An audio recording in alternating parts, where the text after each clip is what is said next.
오늘 국회에서는요, 22대 국회 첫 대정부 질문이 예정돼 있습니다. 오전부터 의사당에는 지금 짙은 전운이 감돌고 있는데요. 야당이 이번 대정부 질문 기간에 해병대 특검법, 그다음에 방송사법 같은 쟁점 법안, 또 김홍일 방통위원장의 탄핵안 처리, 이걸 예고한 가운데서 오늘 오전에 김 위원장이 전격적으로 자진 사퇴를 하면서 여야 충돌의 긴장감이 더욱 높아지고 있는 겁니다. 대정부 질문을 앞둔 국회 분위기 자세히 전해주시죠. 네, 잠시 후 2시 20대 국회 첫 대정부 질문을 위한 이 본회의가 소집된 가운데 국회 상황은 말씀하신 것처럼 오전부터 긴박하게 흘러가고 있습니다. 당초 야당은 오늘 본회의에서 이 김홍일 방통위원장 탄핵소추안을 보고를 하고 이 대정부 질문이 끝난 후 오는 4일에 처리를 할 방침이었는데 예상됐던 대로 김 위원장이 오늘 오전 이 자진 사퇴 의사를 밝혔고 윤 대통령이 이를 즉시 수용을 하게 된 거죠. 야당이 거세게 반발하고 있는 상황인데요. 일단 이로써 김홍일 위원장은요, 지난해 12월 임명이 된 후 6개월여 만에 사퇴하게 됐습니다. 대통령실은 방통위의 업무 공백 최소화를 위해서 조속히 후임 후보자를 지명할 것으로 보입니다. 오늘 오전 이 김 위원장의 퇴임사가 있었는데요. 잠시 들어보시겠습니다.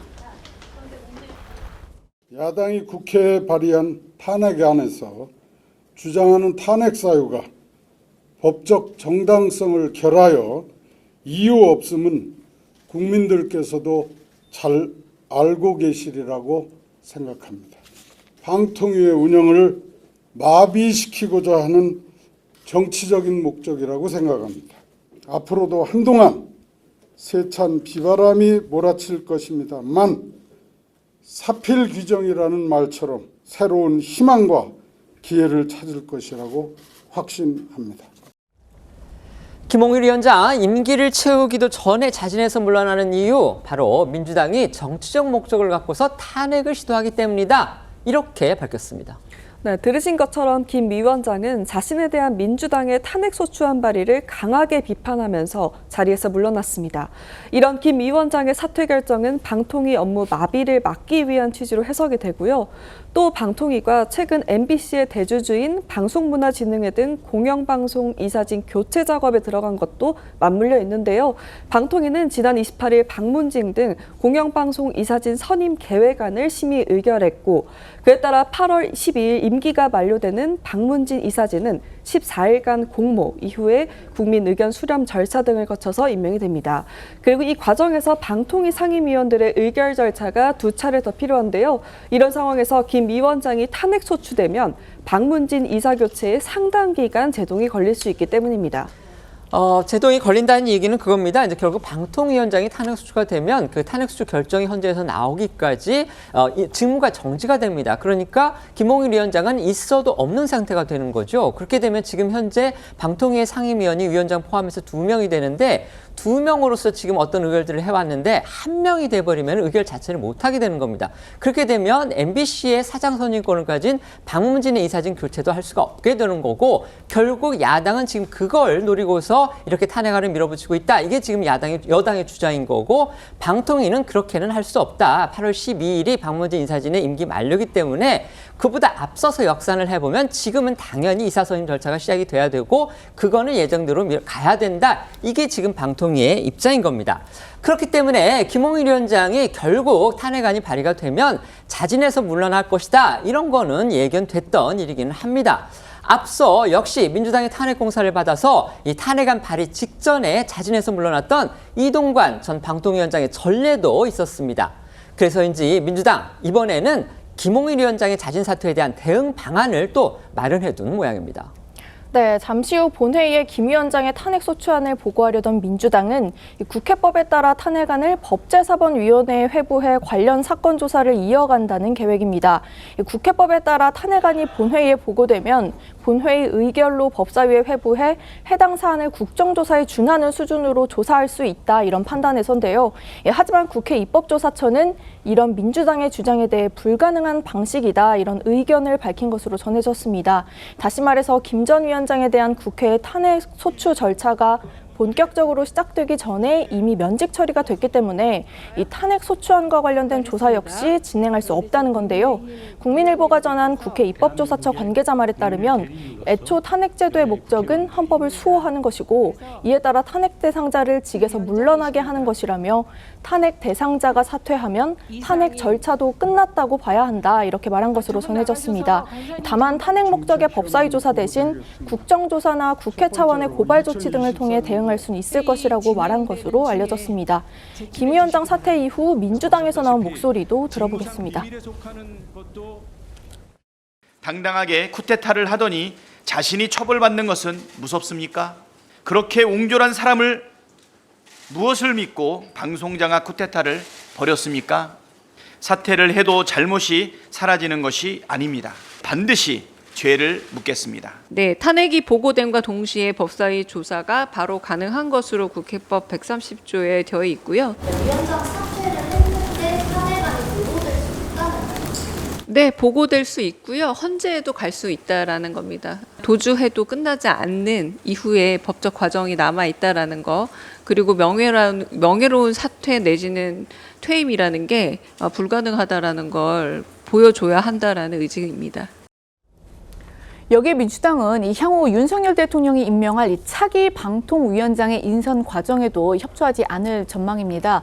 김 위원장의 사퇴 이전에도 야당에선 이미 이 후임 위원장이 박문진 새 이사 선임을 강행을 할 경우 또다시 탄핵을 하겠다 이렇게 선전포고를 한 상황이고요.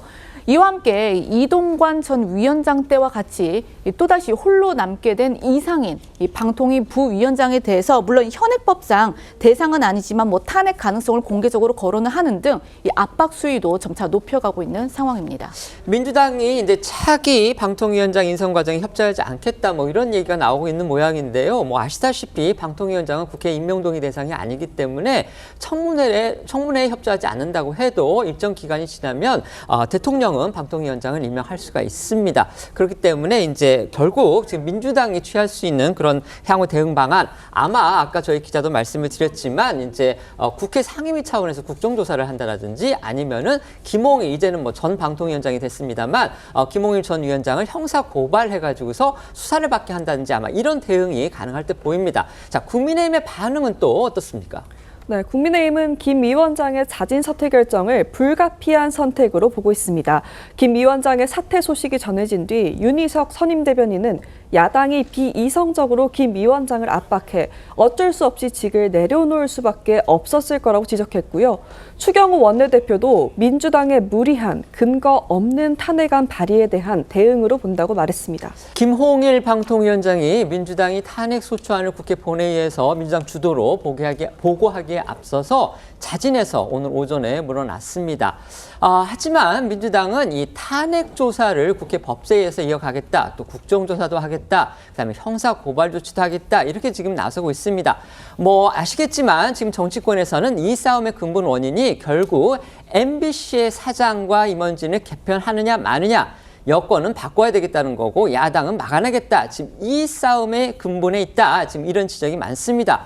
과연 MBC 때문에 이렇게까지 여야 정치권이 충돌할 일인지 정말 지켜보는 사람들 입장에서는 뭔가 좀 안타깝고 좀 답답하다 이런 생각도 들긴 합니다만 어떻게 보십니까?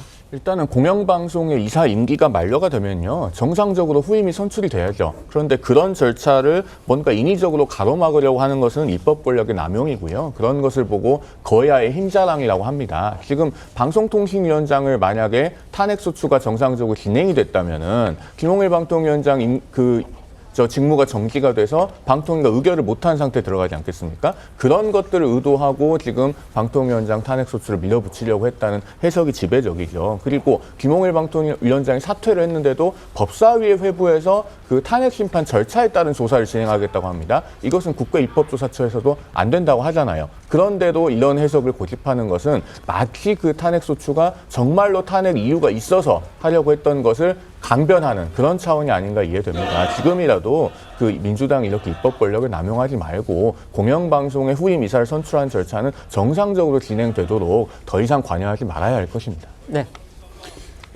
5인 합의제 기구인 방통위원회가 지금 1년 넘게 2인 체제로 운영되고 있고요. 2인인데 사실상 1인과 똑같이 대통령이 임명한 지금 김홍일 위원장, 이상인 부위원장 둘이 하고 있습니다. 그러니까 이 정부가 원하는 바대로 이 방송 그의 어떤 뭐 이사진을 다 구성하겠다는 것을 노골화하고 있는 것이죠. 그래서 이런 상황에서 정상적인 어떤 방통위 구성 절차를 통해서 어쨌든 그렇게 한다고 해도 여야 구도가 3대2가 되기 때문에 어느 정도 이 원하는 바대로 갈 수 있음에도 불구하고 굳이 2인 체제를 통해서 이번에 MBC나 주요 이 방송 이사까지 다 개편하겠다는 의도를 노골적으로 드러나고 있기 때문에 이런 좀 위법적인 상황을 막기 위해서는 결국에 탄핵 소추안을 제시할 수밖에 없었는데 결국에 지난번에 이동관 위원장 사태와 똑같이 탄핵 소추 의결을 앞두고 사퇴를 합니다. 그러면 결국 또 1인 체제로 가다가 다시 임명해서 2인 체제로 또 가겠다는 거잖아요. 이런 위법 상태에 대해서 헌법적 판단을 받을 필요가 있다는 것이고 어쨌든 국회법